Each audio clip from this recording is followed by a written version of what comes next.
Halo semuanya para wibu dan cendekiawan, gimana kabar kalian hari ini? Nah, kali ini gue bakal ngebahas tentang One Piece chapter 1060. Sebenarnya udah banyak ya video-video yang udah ngebahas tentang chapter 1060 tuh. Dan mungkin kalian pun udah pada ngeliat ya chapter 1060 tuh. Nah, pas gue baca chapter ini, gue punya pikiran atau pertanyaan nih, ataupun ya teori liar pas ngeliat chapter ini. Tanpa banyak basa-basi, kita langsung lanjut aja ke videonya. Oke. Di nomor 1, gue penasaran siapa pembunuh asli dari ayahnya Pipi.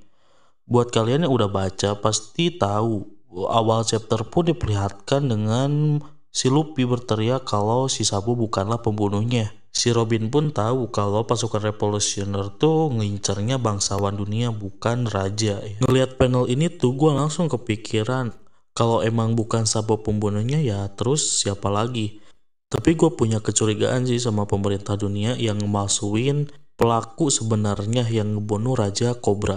Dan Sabo sendiri juga ngomong sama si Dragon kalau dia tuh nggak ngebunuh sama sekali si Raja Cobra. Bahkan para yang lainnya juga percaya kalau si Sabo tuh orangnya nggak gitu. Ya pertanyaan di chapter ini tuh ya siapa yang ngebunuh si Raja Cobra dan playing victim ke si Sabo. Di nomor 2 gue penasaran kemana hilangnya Pipi. Bahkan gue lihat dari panel chapternya pun si Sabu nggak sama si Pipi. Dan gue juga punya pemikiran kalau si Pipi itu diculik sama orang yang ngebunuh ayahnya yaitu Raja Cobra. Dan yang bikin penasaran lagi kenapa harus si Pipi sama Raja Cobra. Sedangkan pas di Mary Joa kan pertemuannya dari semua negara ya. Bisa dibilang banyak orang-orang penting juga di sana. Ya namanya juga Oda, susah ditebak sih Oda emang. Nah di nomor 3 ini yang bikin gua paling penasaran tentang impian sebenarnya si Luffy. Apa yang dia omongin ke si Ace sama si Sabo. Sampai-sampai krunya juga dibuat kaget sama omongan si Luffy. Dan omongan si Luffy tuh disensor ya di chapter ini tuh. Jadi gue gak tahu apa yang diomongin sama si Luffy. Dan gue pikir kalau impian si Luffy itu udah cukup jadi Raja Bajak Laut aja kan. Tapi ini tuh si Luffy juga ngomong kalau jadi Raja Bajak Laut tuh kayak loncatan aja buat dia. Dan sebelumnya yang udah tahu impian Luffy yang sebenarnya ini tuh cuman si Ace, Sabo, sama si Sang. Sampai-sampai si Sang pun ngeluarin air mata kata si Luffy. Dan kok bisa sih para krunya bilang kayak itu tuh mustahil buat si Luffy. Namun ya kita tahu lah bakat Sencho kita kayak gimana. Tapi semua nakamanya juga pada ngemaklumin kalau impian si Luffy itu tuh ya cocok banget buat dirinya. Nah ini yang bikin gue penasaran. Dan hal yang ketiga yang bikin gue penasaran atau kepikiran terus di chapter ini tuh ya kekuatan Insama. Nah, kalian pasti udah tahu apa yang dilakuin sama Insama pas ngecoret kerajaan Lulusia.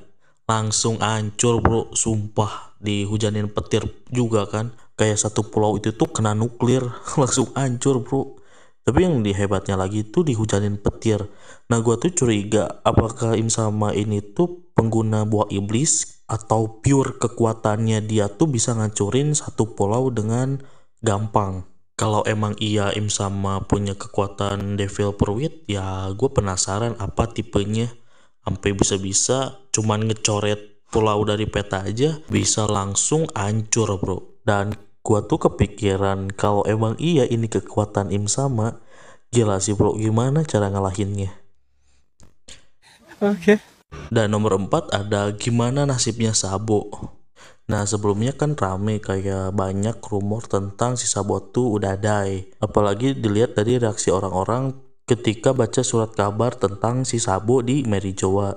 Tapi ya nyatanya si Sabo berhasil lolos dari dua admiral kan. Dia juga sempat dijuluki Kaisar Api.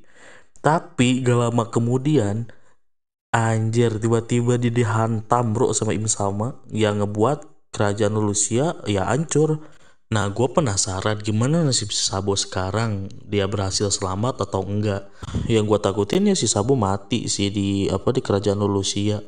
Sampai-sampai kerajaannya itu kayak luluh lantah hancur gitu kayak di nuklir kan.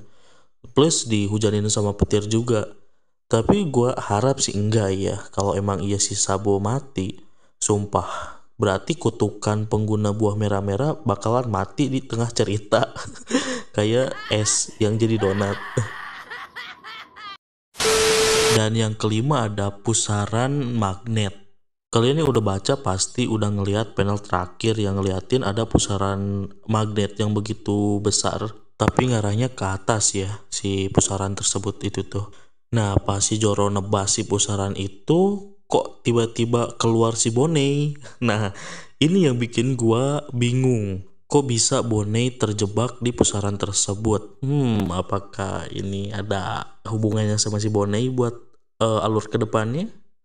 Kita lihat aja nanti. Nah, Nakama, gimana nih pendapat kalian tentang chapter 1060 ini tuh? Apakah kalian masih punya pertanyaan atau teori-teori liar lainnya ketika ngelihat chapter 1060? Buat kalian yang punya teori liar ataupun pendapat masing-masing, ataupun gue salah, tolong koreksi. Dan yang buat kalian yang punya teori, silahkan komen di bawah. Gue mau ngelihat teori kalian masing-masing. Cukup segitu aja videonya. See you next video.